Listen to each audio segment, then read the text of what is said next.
When Miss Hazeltine opened her home for shy and fearful cats, she didn't know if anyone would come. But come they did. He runs from mice. She's scared of birds. Can't pounce. Won't purr. Hopeless, worthless, afraid of everything.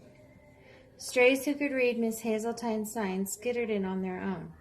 Then there was Crumb, the most timid of all. He dashed through the door and hid.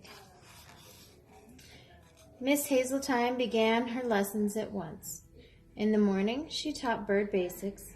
In the afternoon, climbing up, followed by climbing down. At night, with scary noises, many cats received extra help in meeting new friends. Miss Hazeltine showed the cats how to hold their tails high, to arch their backs, and to think good thoughts. Every day, they practiced pouncing. The hardest lesson, how not to fear the broom.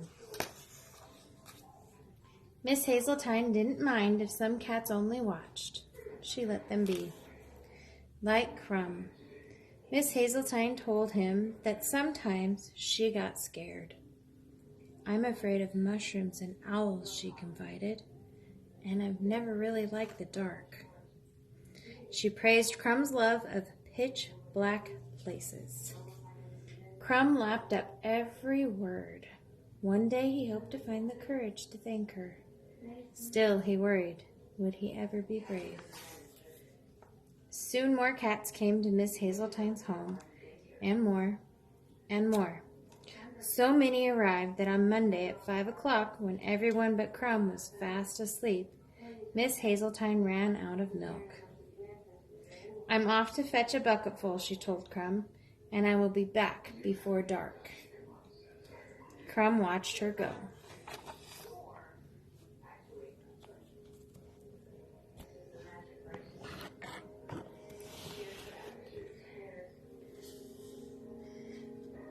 By the time Miss Hazeltine rounded the road back home, the sun had set. The heavy buckets sloshed and slowed her, and her ankles were wibbly-wobbly from all the pouncing. Miss Hazeltine tripped and fell into a ditch. With her ankles sore and throbbing, Miss Hazeltine was stuck.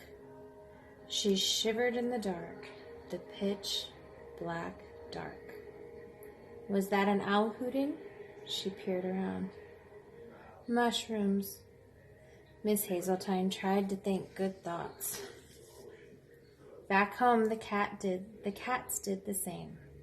But they were alone and very, very afraid.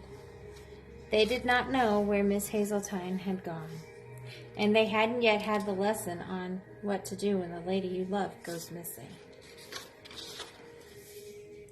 But Crumb knew where Miss Hazeltine had gone, and maybe, just maybe, what to do. Crumb stepped into the moonlight. He arched his back. He held his tail high. He gathered the others, armed with nothing but the old broom. The residents of Miss Hazeltine's home for shy and fearful cats streamed into the night. Down in the ditch, Miss Hazeltine groaned. "What will happen to the cats?" she whispered. "And dear, dear Crumb." Yet something was happening. The cats felt it in their chest. With Crumb at the fore, they followed the sweet smell of milk down the road, right to Miss Hazeltine. At Crumb's meow, the cats stared down the mushrooms.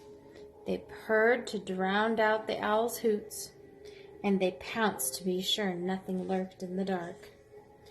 They formed a chain of cats to rescue Miss Hazeltine from the ditch. The broom made an excellent crutch. Miss Hazeltine was escorted back to the home for shy and pretty brave if you ask us cats, as the strays amended the sign. "You're as bold as lions," Miss Hazeltine told her rescuers, "and whether you stay forever or head out into the world, I will never forget your courage." The cats were so happy that they didn't even miss their milk, especially Crumb, who had found a new favorite spot. The end.